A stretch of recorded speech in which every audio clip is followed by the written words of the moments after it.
It's created very powerful filtering tools. You're very right in the sense that if a Pakistani employer advertises in the newspaper today, in Dawn, for example, they might get 1,000 resumes, and of those 1,000, maybe 20 are meaningful. So they have to sift through 980 junk resumes to find the 20. But they won't find the 20 without going through the 980. The problem is 54% of the population of Pakistan is under the age of 19. And if you translate this into the workforce, a lot of the workforce is inexperienced. So the new college graduates dominate the workforce. Employers are hiring for a manager position that needs 6 years of experience. They're flooded with entry-level CVs. This problem persists beyond the internet. This is the nature of the workforce.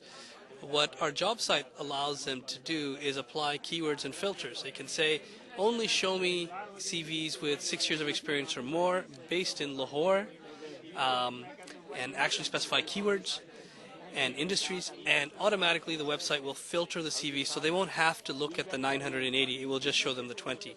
So it's a fantastic advantage over a traditional means of advertising. Now, getting back to your entrepreneurial spirit, you started as an engineer.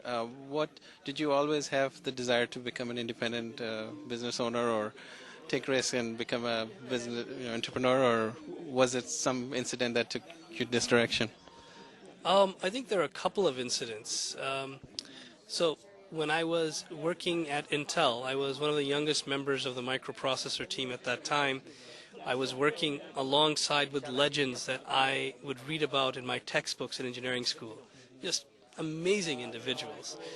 And as I worked with them, I was having a fantastic experience. I was learning a lot.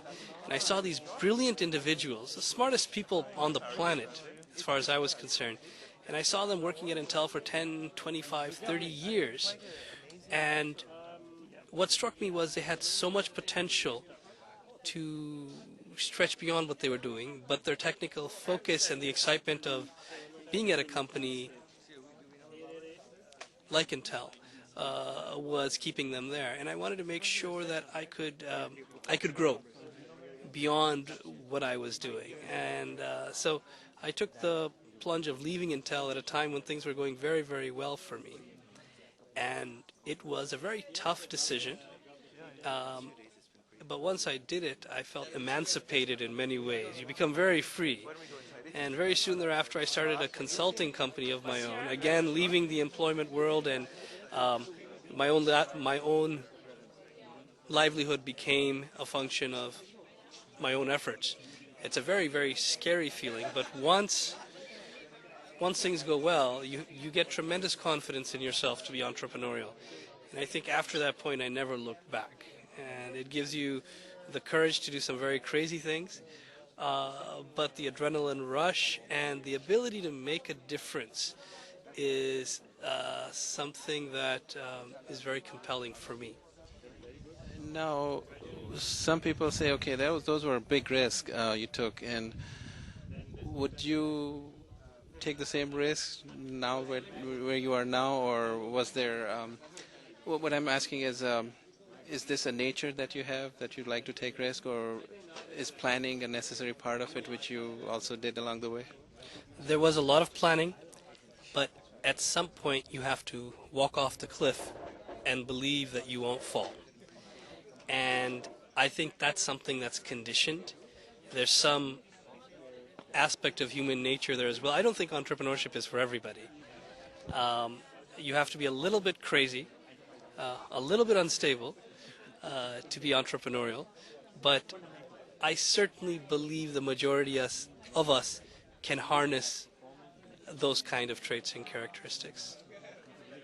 Okay, very good. So, any last words for, we are here at Open Forum, and a lot of entrepreneurs are here to gather some either jewels of wisdom or from the experienced people, or looking for some venture funding. So anything that you could guide the young entrepreneurs to get in the right direction?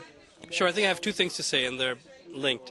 For entrepreneurs trying to raise venture capital to start off new ventures and ideas, especially in the technology space and software in specific, definitely look at Pakistan. Our example is a fantastic case study. We spent $60,000 and became profitable. If you were to do the same thing in the U.S., we would have spent over $1 million. So if you really want to stretch your money, definitely look at offshoring in Pakistan. Fantastic talent is available. Cost structure is very favorable. And it's a fantastic environment right now to go back. The economy is very strong. So that's one thing. The other thing is that for a lot of Pakistanis in the U.S., in the Valley specifically,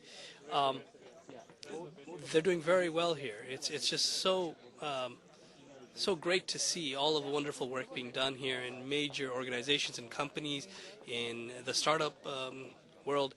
And I just want to highlight that this is a fantastic time to go back to Pakistan and explore opportunities there in Pakistan.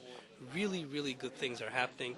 I spent the majority of my life in the U.S. I've moved back to Pakistan about 4 years, and I've had a tremendous experience there.